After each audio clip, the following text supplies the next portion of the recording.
Last summer, I suddenly got interested in learning how to make music. Being on Linux, the only option I had, at least that I knew of, was LMMS. Now, I have nothing against LMMS, and the people behind it maintain it in their free time without asking for anything in return. But I don't know. Then, a few days later, a rather unusual idea struck me. As far as I know, music is mostly based on patterns and repetition. Something that could be, automated. Then I asked myself, what if... Now it sounds crazy, but what if there was a programming language for making music? And after some research, well, lo and behold, it actually exists. I discovered this programming language called ChucK. No, not this one. There we go. And it is glorious. I remember at the time it felt surreal, as if someone wrote the exact piece of software I've always wanted. So I began watching the tutorial series by Clint Hoagland and started learning it.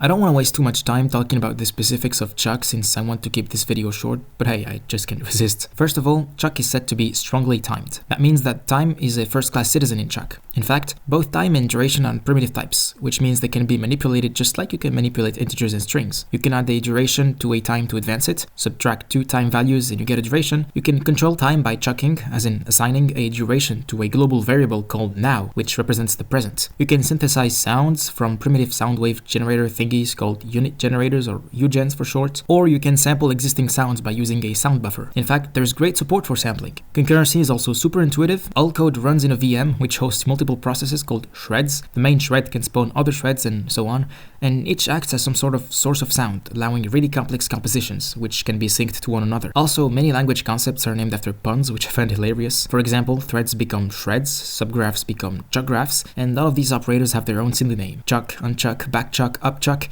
In short, it's cool as hell. I've been playing with ChucK for the past few weeks and ended up making something. The code could definitely be improved, but hey. So I present to you my first real attempt at making music. Enjoy!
I think we can all agree that this is very far from masterpiece, but it shows. If I, someone who had never taken any music theory course before, could make something that at the very least doesn't make your ears bleed, then you can too. Honestly, I was surprised at how approachable basic music theory is. It turns out you don't need much to get started.